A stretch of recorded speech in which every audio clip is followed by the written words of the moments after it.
Welcome to the podcast. So, I'm so excited to be back. This is my first solo episode in a while, which feels really good. Today, we're going to be talking about limiting beliefs and letting go of the things that are holding you back. How can you force yourself to do the things that you actually want to do? Let go of the idea that you can't do something. A lot of us are wrapped up in this idea that if something is scary or hard or makes us uncomfortable, then we don't want to do it. Then we stop ourselves from trying it out. We create resistance, and that prevents us from moving forward. So lean into that feeling of uncomfortableness, because I think that's where a lot of growth happens. Allow yourself to live in that space of uncertainty. And I know it sucks. It's uncomfortable. It feels weird. It feels different. It's not enjoyable. But part of learning something new is letting go of the idea that it has to be comfortable. It doesn't have to be comfortable.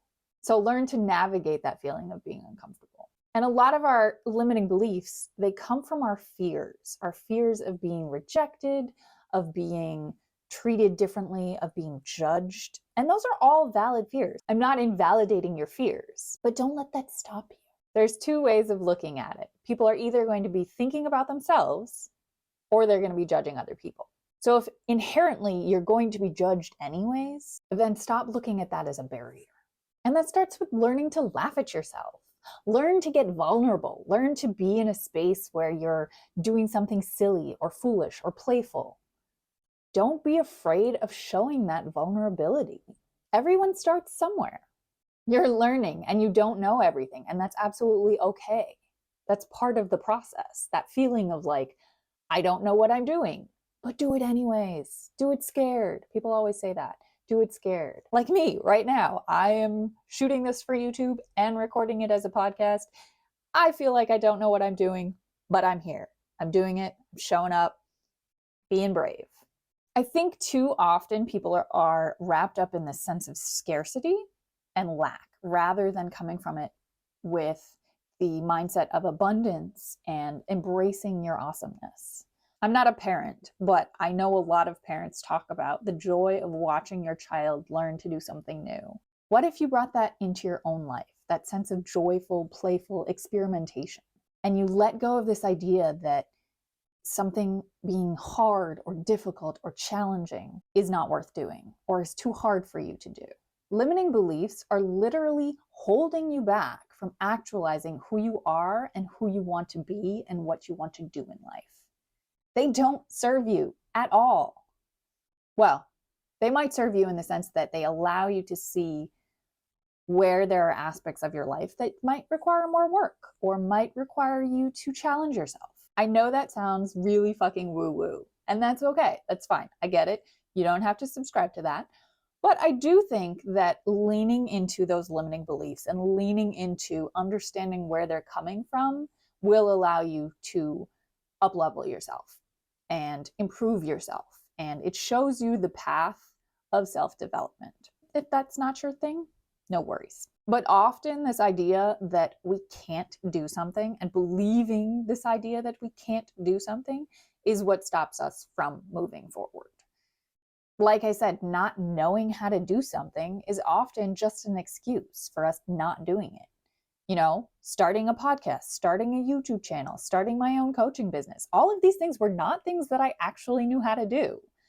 But I was like, these are things that I want. I want to be a content creator. I want to share my message with people. And I want to communicate with other people and help impact their lives. And the best ways to do that is getting on camera, is getting on audio. And so here I am, showing up, awkward as fuck, and being uncomfortable.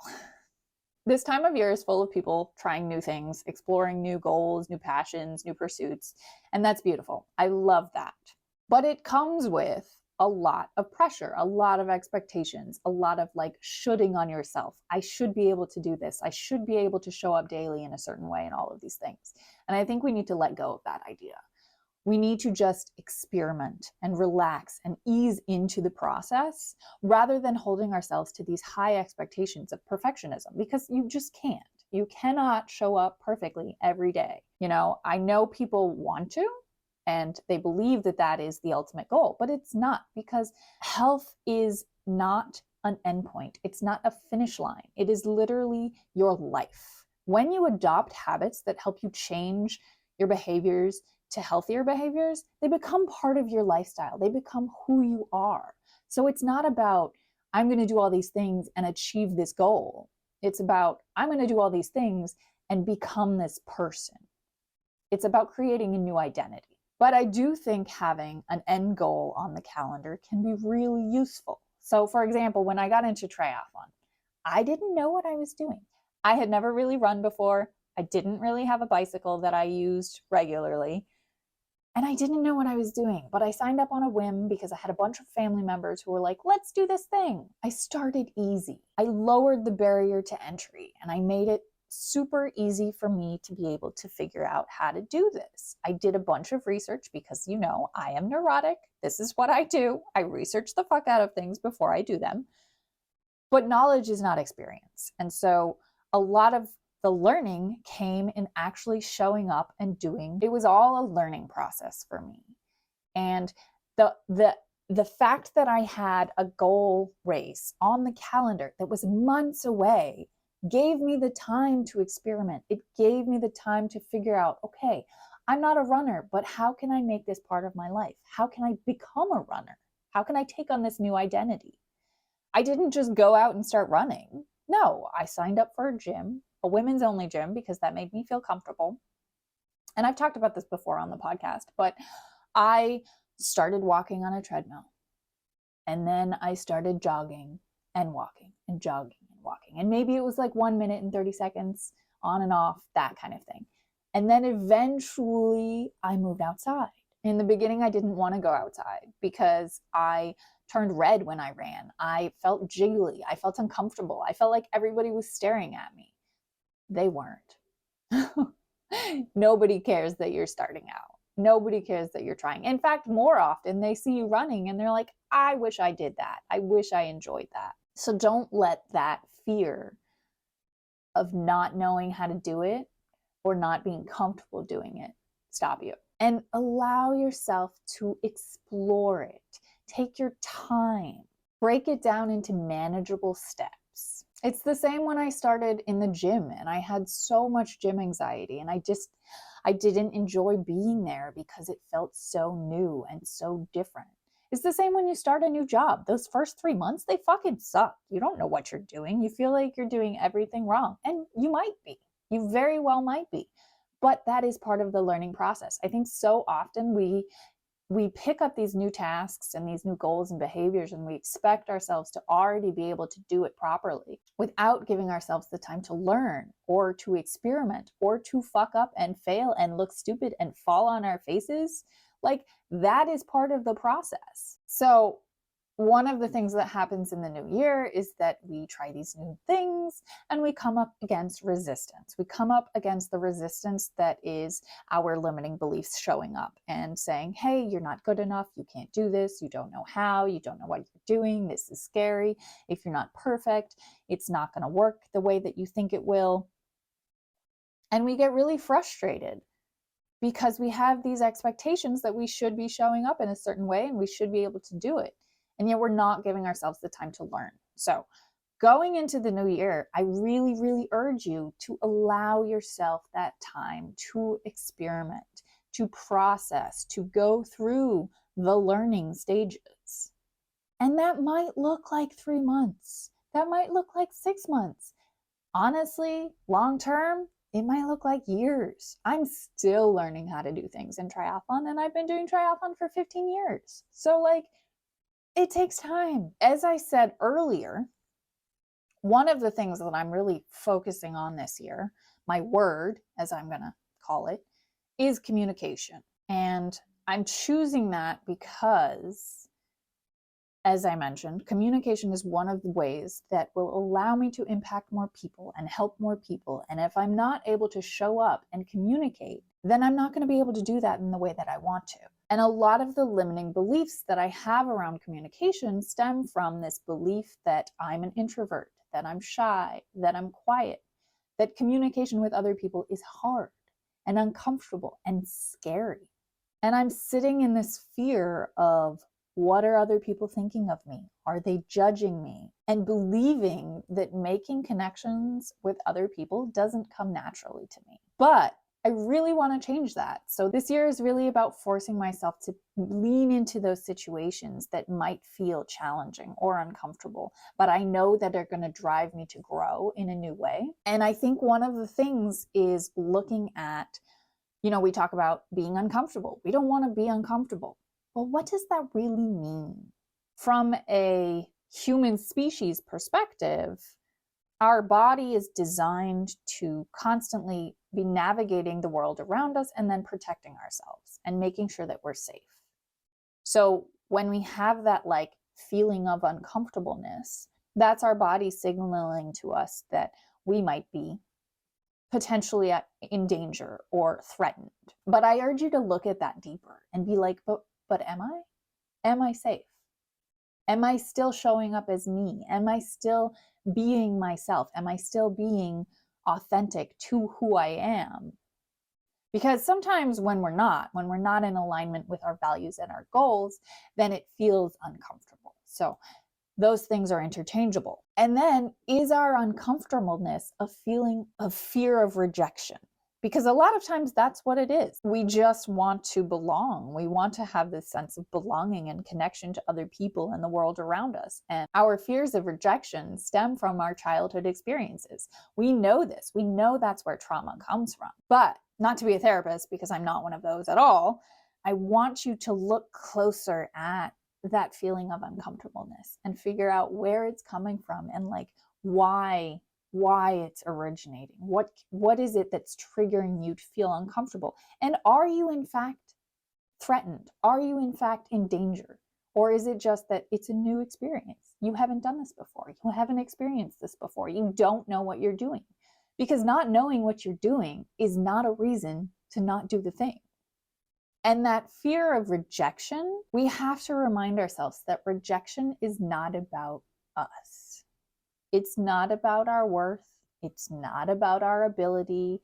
It's not even really about who we are as a person. Often rejection is really just about the other person. The other person is realizing or feeling a sense of lack in themselves, and they're seeing that reflected in other people. So for example, if I'm judging someone else because they have achieved certain results, it's usually because I kind of want those results too, and I'm not showing up the way that I know I should be. Like, for example, I have this friend who has had amazing race results. And for the longest time, I was judging her for that. I was feeling like somehow she was better than me and that somehow her results reflected that she'd had greater success than I. But what I failed to realize was that she had actually put in the effort. She had shown up daily, constantly, doing the things to get those results. And the judgment that I was having because I knew that I had not shown up in that way. Now, it wasn't because I didn't want to show up in that way. I had a job, I didn't have time, whatever the circumstances were. I knew that I wasn't able to show up the same way that she had shown up. And so I couldn't ever get those results because I hadn't done the work. And that was about me. That was not about her. It literally had nothing to do with her. It had to do with the fact that I knew I wasn't doing the work. And I felt shit about it. And so, when you look at the fear of being judged, other people judging you, you judging them, it's usually about this sense of lack within themselves and how they're not showing up. The other thing is that it could be about maybe they just don't align with your values. But you know what's cool about that? If they don't align with your values, that means you don't align with their values. That means them rejecting you is actually benefiting you because you don't want to spend time with them anyways, right? So if you're fully accepting of who you are and you love everything about yourself, then being rejected is actually just a sign that that person wasn't right for you. So all that being said, how do we know what our limiting beliefs are? Everything comes back to awareness. It always does with me. This is what we talk about. We talk about awareness. We talk about tuning in to what is happening in our bodies and our minds and paying attention. And that means that you become aware of the limiting beliefs. So start paying attention. What do you believe in? What are you telling yourself? What do you believe to be true? Start to question that. What are the facts? What is actually true? Notice what you believe and then ask why. Get curious. Why do you believe these things? Where did that come from? Was it something that people taught you growing up? Is it something that you're holding on to? Does it come from childhood experience or societal expectations and norms? Where did these ideas, these beliefs come from? Often we've already formed our core beliefs by the age of 7. So look at your past. Where are your beliefs coming from? And then ultimately you want to ask, are these beliefs serving you or are they holding you back? How are they limiting you? And what is the cost in believing them? What are you missing out on because of them? You know, I talk about wanting to be a person that impacts people and helps people. If I held on to the belief that I am shy or that I'm an introvert or that communication is hard and difficult and challenging, that might lead me to never be able to impact people the way that I want to. Once you see the belief and you look at the consequences and you see the cost of what you're losing because you're holding on to it, then I urge you to take a step back, start to reframe it and put a positive spin on it. So if I let go of this idea that communication is hard because it's making me play small, and instead I think about it as something fun and exciting, how would that change how I show up? Communication actually allows me to meet new people who are interesting and passionate and come from unique backgrounds. I get the privilege of learning about their struggles and their deepest desires. So then, if you look at it like that, communication isn't scary. I get to be inspired by other people. I get to hear their stories. And from there, I get to provide value. I get to be a leader. So basically, I've taken my limiting belief about communication being hard and I've flipped it. I've changed the script. I've shifted my perspective around it. And I've started to create this new belief that communication is sexy and fun, and it's how we build a better world. So to summarize, become aware, notice the limiting beliefs, begin to question those beliefs, explore the consequences, flip the script, make it positive, and create a new belief. Now that's not going to happen overnight. It takes time. You'll figure it out. But that's the process. And you have to be brutally honest with yourself. Are you actually showing up and doing the work? Or are you creating excuses? Are you choosing to allow those limiting beliefs to hold you back? Because they will. They'll show up. And if you're not self-regulating and if you're not paying attention, you might not even be aware of how much those beliefs are limiting your progress. So going into this new year, exploring new goals, new possibilities, new behaviors, look at it from the perspective of experimentation and trying new things. Rather than trying to show up perfectly, figure out what works for you because everybody's different. Everybody's learning process is different. Everybody's ability to show up in certain ways is different. And how you work through these situations is going to be very individual to you. Figure out how to lower the barrier to entry and figure out what makes you feel safe in this process. How can you make things easier on yourself? I also really recommend tracking things because what you track, you can improve upon. You have a record of what is happening. You're able to look at the data and then analyze it. What are the facts? What feelings are showing up? Why are they showing up? Pay attention to what went well, what didn't, what needs improvement. And then tweak and try again. Remember, as I said, health is not an endpoint, it's a lifestyle, but the benefits are compounding in every aspect of your life. So if you focus on one little behavior change, that's gonna help every other area of your life. Focus on frequency, not on perfection. Consistency does not mean that you have to show up every day. It means the more frequently you show up and do the thing, the more experience you get doing the process, doing whatever it is that you're doing. The more you do it, the better you get, or, the more it becomes part of your life and your new identity. And of course, everything is always an opportunity for you to grow and learn. As always, thank you so much for listening. I hope some of this provided value to you in some way. If you enjoyed it, please leave me a rating or a review, share it with a friend, and I'll talk to you next time. Ciao!